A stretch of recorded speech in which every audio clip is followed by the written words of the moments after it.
Welcome, I'm the Deadwood Jedi. This is another Raid Shadow Legends video, and this is my final key that I'm going to be trying on Hydra, and I figured I should show it to you guys so you can see exactly what it is I'm doing with my team right now. Now, this is my third key, so I've used most of my OP champions. I don't have a Shamael. I'm actually not even bringing in Perfect Veil or anything like that, so it's a kind of a very different approach to this that I think is going to be beneficial to you guys to check out and watch. Now, before I get into that, I want to point out a couple things that I have going on with my website, because I think this is important. First off, obviously, the Raid Awards. The Raid Awards are here, guys. It's a really good time. Definitely something that you guys are going to want to participate in. There's a link right here where it says link. You can click on that. You see the little underline pop up. You can click on that, or you can go up here in the tab where it says Raid Award Voting. How ingenious is that? And if you click to that, it'll take you straight over to the Saffron site, which will allow you to go ahead and vote for your favorite content creators for whatever awards are up for. I'm just kidding. But seriously, it should be a really good time. The award ceremony is going to be awesome. It's December 18th. You guys will definitely want to watch it. It's going to be fun. I put together something pretty fun with a lot of help from other content creators. It's going to be excellent. You guys want to check it out. But that's not the reason why we're here on my website. The reason why we're here on the website is I want to show something that I have up there. If you go under guides and resources, now I have this a little bit hidden. Hopefully I'll make it a little bit more available as we go along. In fact, let me reduce myself so you guys can see more of what I'm talking about here. If you go here under guides and resources, there's tons of links to different things in the community. You want to see different websites. There's Chosen's website, Hell Hades, Ayumi Love, Raid Champs, Raid Codex, some great resources for you guys to get more information about this game. Not to mention links to various tools out there. The Hell Hades Gear Optimizer, Chosen's offer calculator. Is a deal good or is it bad? Go there and it'll open that up for you. The stun calculator that Russ has available. There's a whole bunch of things, including Farbsauce RSL Helper, OMG Click, auto hotkeys, a bunch of different things that you can do. But the thing I want to point out is this one right here, infographics. And this is something I put in a few months back, but I don't think everybody's aware that it's even here. But if you go here, you can see Doom Tower statistics. If you want to check out all the different waves and bosses that are there. This is something that Bobo gave me in updates pretty frequently, I would say. Let me close that out there. All right. But what I want to point out is we also have drop rates. So if you're looking to see the different drop rates for the Hydra, guess what's here? Now, caveat, all this stuff is data mined. It's not, verified from Plarium or anything like that. So it's very likely that, some of these numbers could be slightly off. However, we've been pretty much on point with all of our data mining to this point. Anything I've put on the website, the stuff I get from Bobo basically has been really 100% on point and really accurate. So I would definitely think that this is accurate there. So it should at least give you a guide for how this works. Now, we also have other stuff, the potion keeps, dungeons, artifacts, clan boss drop rates, all that stuff is right there in a nice Excel format for you, so it should be pretty easy to see. But that's not the only thing that we have there.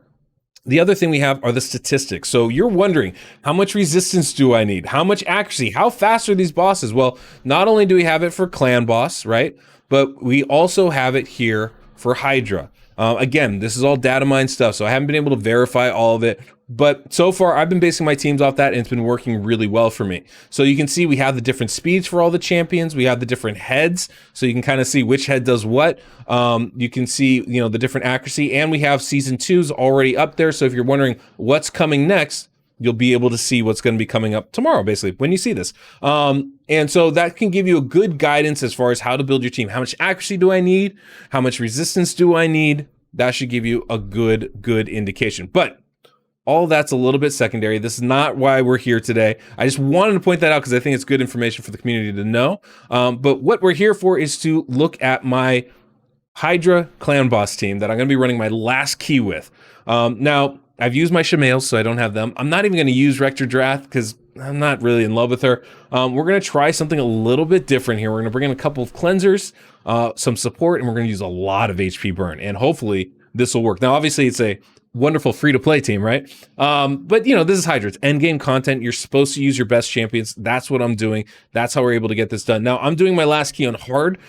As a clan, we're still trying to take that down, so I figure we should be able to do that today. This is going to be my last key to try and contribute to that. As far as the champs, let's go over them. I'm going to talk about who I have, why I have them, and how I'm using them. So, first thing, understanding the mechanics, right? Head of Mischief. it will target the champion with the most buffs and try to steal them. So if you build someone with high resistance, aka my Krisk, who I have now at 490, 493 resistance, that should be enough, and it is most of the time, to resist the steal. Now, always there's a 3 or 4% chance of the getting stolen anyway, but that 493 does the job for me really, really well. We've got, I've got them built about as tanky as I can. Now, I do have them slowest to ensure that those buffs stay on. Honestly, if I could have everybody faster, that would probably be better, but this is going to work really well. It helps me build him really tanky with really high resistance and still enough accuracy, so his debuffs, the decreased speed, the decreased defense, and decreased attack, all that can still land. Now, like I said, we are going against the hard difficulty, so that Head of Mischief has like 310 accuracy. So this is why I need so much crazy resistance here, unfortunately, in order to block that. At the highest levels, we're talking about 350 accuracy. So it's not really that much more than here. I think if you get around 450, you're going to be in pretty good shape. You're going to keep that chance of him stealing those buffs to around 4 or 5%, which I think is pretty significant. When you get it up to 500, that's probably even better. But this should work, and I think this will scale all the way through for me as well. The other champions we're going to be bringing in, I'm going to be bringing in Riho. Now, Riho is just an insane champion. I have her built. She's very fast. I use her in my arena. Haven't changed that build. And pretty tanky as well. With decent resistance, nothing crazy. That's not really the important part. I do have enough accuracy to land these debuffs. Now, the resistance for none of these bosses at this level at hard is over 200. So having 250 accuracy is plenty. I really just need to, match or exceed that resistance just a little bit to have a really good chance of it landing. So 250 accuracy is going to be great for this difficulty. As you get higher at the highest ends, like Nightmare, you're going to start needing about 350 to resist, or 350 accuracy to land all your debuffs. But at this lower level, this is going to be fine, and I think that'll work for us. Like I said, she's in an arena build, hence the immunity. But her big thing is she has two really big skills for this. One is A3. It cleanses everybody and gives them a significant heal and places a block debuffs. Because Krisk is taking all those mischief attacks, block debuffs works. We don't have to worry about that weaken debuff coming on us or anything else. And the heal is massive. And at this speed, she's able to heal over and over and over again, keep us topped off.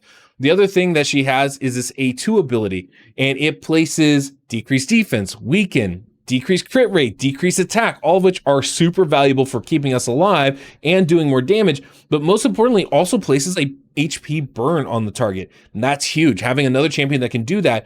And she goes so fast that we get that out multiple times. It's very, very effective. More so than I thought. I kept thinking, I need AoE HP burn, but having more than a couple champions that can place it really helps a lot. Another champion that we're going to be bringing in is Ninja, obviously. HP burn, great damage dealer for this boss. Now, my Ninja is not... I think he's built okay. I would love to have a little bit more defense. I haven't been worried about the attack. I'm just worried about the HP burn. So he's pretty fast, 236. I use him in Doom Tower stuff, 100% crit rate and 400 accuracy, right? That's more than enough. Like I said, Doom Tower stuff. 45,000 HP is pretty solid. I would, like I said, like to have more defense so he can survive a little bit longer. But the speed is really good because that lets him use his attacks over and over and over again. And that's kind of what we're going for here. Another champion that we're going to be bringing is Lady Kimmy. Her abilities are insane. Another, arena champion for me. But 397 accuracy is plenty. 287 speed is really good. Decent HP and defense. I'd like to get that defense higher. But her big thing is she has two great skills. The Spirit Flux, right? Not only does it give everybody a Terminator boost, give them increased speed, give us increased accuracy, all of which are very, very valuable. And if I actually factored in the increased accuracy, I could probably lower the accuracy of all my champions. But also gives us a block buffs debuff. If they have buffs, we'll strip one of them. That can be really useful, especially when that one head places the, the Head of Suffering, places that ally protection on everybody and the reflect damage. Lady Kimmy can not only strip that, but then place block buffs out there as well. It's a nice balance in case Krisk doesn't get attacked by the Head of Mischief, just to make sure those buffs don't spread to everybody. And if they do, that we're able to remove them quickly. So really, really good champion. And then, of course, Flurry of Petals is super valuable against this, decreases their accuracy. So again, Head of Mischief not doing work, and a decreased speed debuff. And also, those two things, they're really, really valuable. Slowing the other heads down makes us get more turns, which means more damage and more survivability. So she's like an incredibly good champion, not to mention her passive. Whenever this champion places a debuff, reduces their turn meter, that's not going to affect us. But whenever this champion or an ally receives a debuff, fills their turn meter. Well, those true fears are proccing all the time, so we're constantly getting these 5% turn meter fills, which is super, super valuable for us. The other champion I want to point out here, which is like a game changer, I didn't even realize this, Thalia, super good. Big thing, HP burn on the A1, 60% when booked, really nice. All of her skills are on 3 turns, really nice. She also has a block debuff and a cleanse.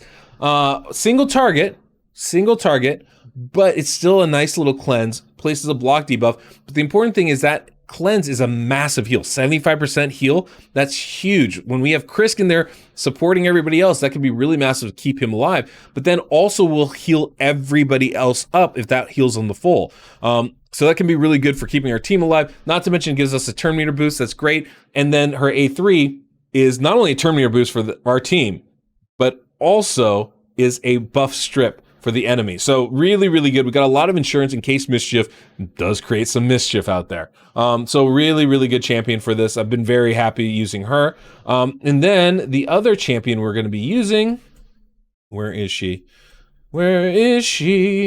Oh, she might be in my vault. Let me pull her out really quick. Is going to be, here we go. There it is. Here it is. It's Sissia. Now, Sissia I showed kind of in the other video the other day how very, very good she is.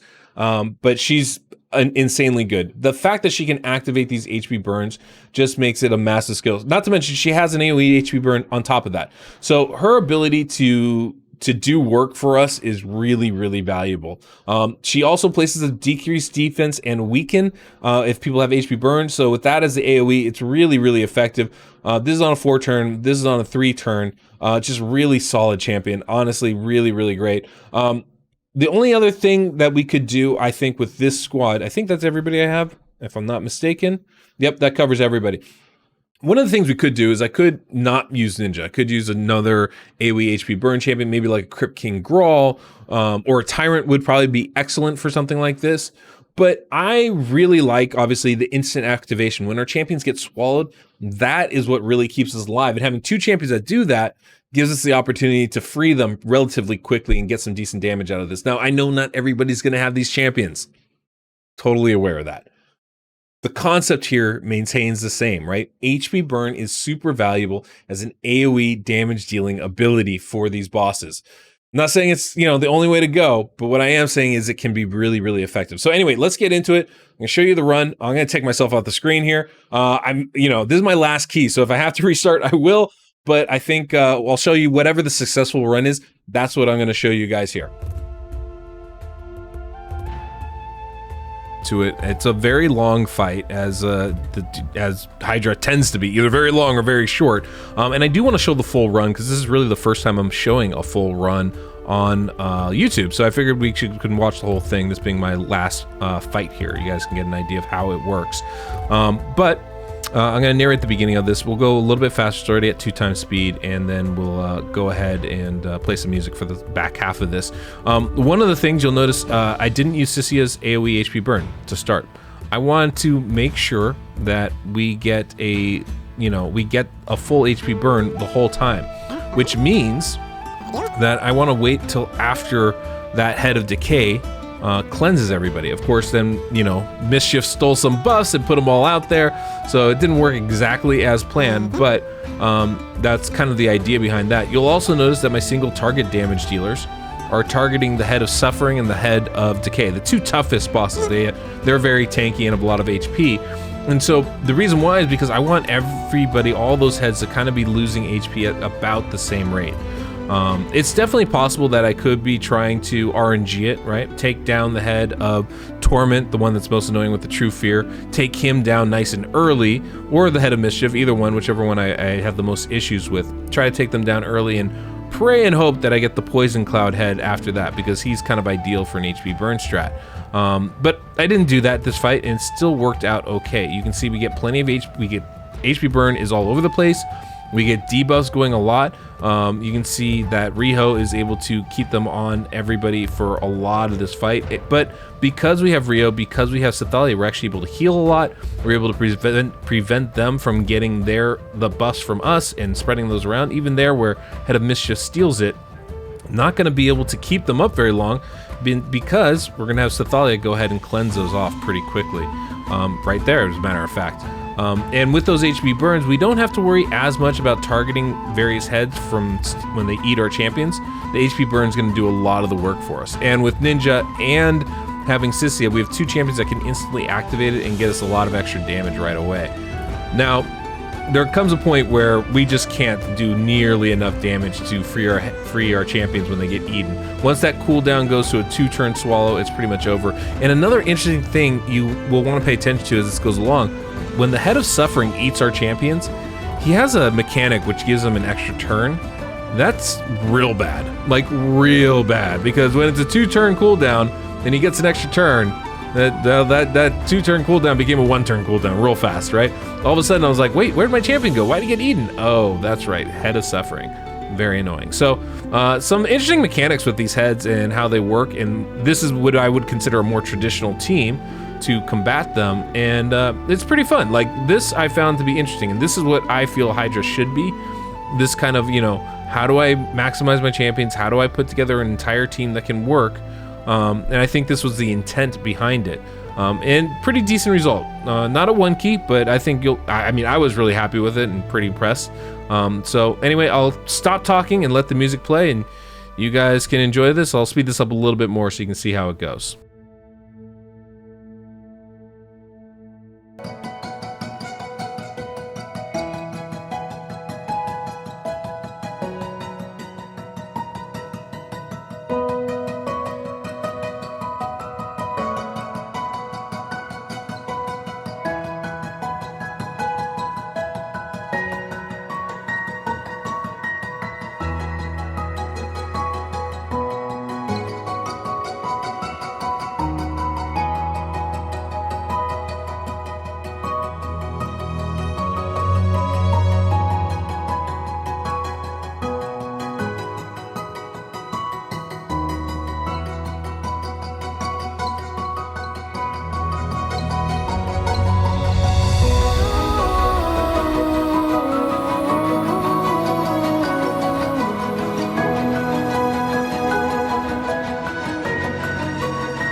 So real quick, I'm going to slow it back down. I want you to pay attention. The Head of Suffering ate one of our champions.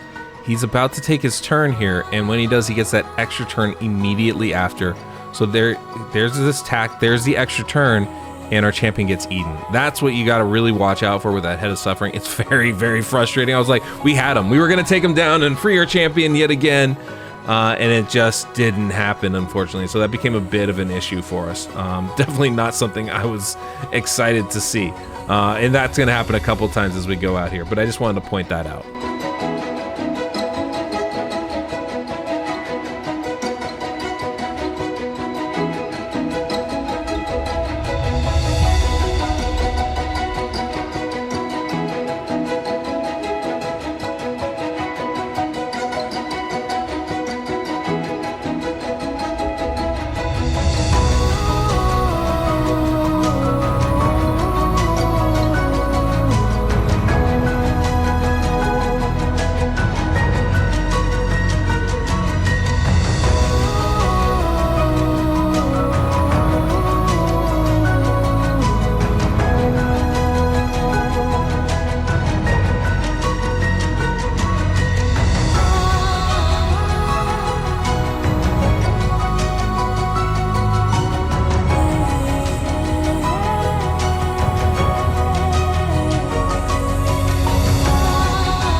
15.23 million. I'm pretty good with that. That's almost a 1 key on hard.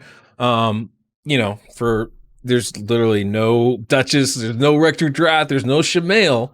It's a pretty solid team. Now, I mean, I know there's people doing more damage out there for sure. And I know this is still an OP team, but I felt like that was pretty good. Now, how does this work? Why does it work? If you look at the damage done, I think it gives you a pretty clear idea. Kimmy's not doing any damage, right? That's not her job. Sithali's doing a little bit, but it's really coming down to Riho, who's exceedingly good at this. Krisk is pretty solid with his AoE. Ninja and Sissia, though, are doing all the heavy lifting for this team.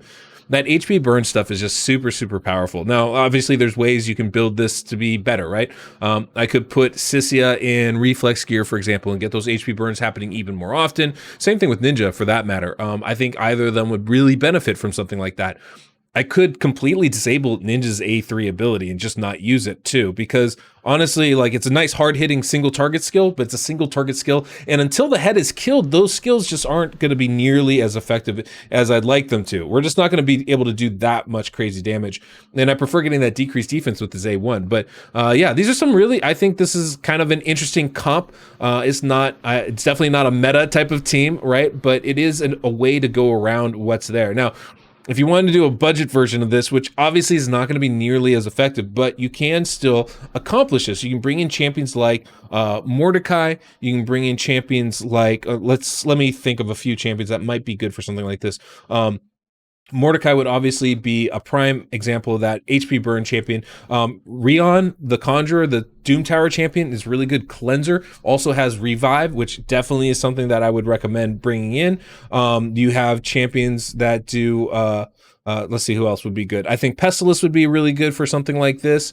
Obviously any of the legendaries, but if we're trying to go outside of that, even Ultimate Gaelic can be really nice. A Chat can be solid. Akoth would be a very good option there as well. But even individuals targeting champions can be good. Like I said, like Pestilus would be nice. Geomancer isn't bad. Farrakhan the Fat could be amazing. Not only does he have HP burn, but he also has ally attack, which is really nice. Chani could be a really good option there as well. There's definitely plenty of champions that can do this type of thing and do it well for you. So those would be champions I would be looking at personally and see if those would work really nicely for you. And then you're looking at multiple cleansers, right? That's a big part of that. So you're talking about champions like Runekeeper, Dazzler, really great option. Even someone like Skytouch Shaman could be good. Ugo is still phenomenal for this, I think. Block bust, removes debuffs, heals, like AoE decreased defense. What's not to like about him? Champions like Mausoleum Mage can be really nice. Not only does he give your team good buffs, but he also cleanses debuffs. Doom Priest, of course, would be phenomenal. Battle Sage is another really good option for you. Even champions, I think, even if you go rares, even champions like Eris can be really useful for you. Eris is going to have problems, though, with her counterattack passive ability, so you're going to want to be careful about that as far as getting True Feared. But Spirit Host might be a really good option there for something like that as well. So there's definitely options. Gerptuk can be really effective. There's definitely options out there. Now, are there enough options for Hydra? I don't know. But hey, look. You know, this is my last key. I thought it was pretty solid. I thought it was something that would be good for you guys to see as far as ways to go about doing this stuff. And, you know, something a little bit different off meta that can still be useful. So hopefully you guys enjoyed this. I tried to show you everything I can. I think I went over all the champions, so you should have their stats and stuff if you're interested in that. But the big thing is you're going to lose 20% of your HP. So just kind of got to be aware of that. Defense is really helpful. You know, it's about staying alive rather than doing raw damage with this type of a build when you're going with HP burn. So getting the defense up, getting the HP up, those things are really useful. And then, you know, having your buff taker be the slowest and everybody else pretty fast is really good. So anyway, hopefully you guys enjoyed this. If you did, like, subscribe, hit the notification bell so you know when my next video is out. And until next we meet, I'm the Deadwood Jedi.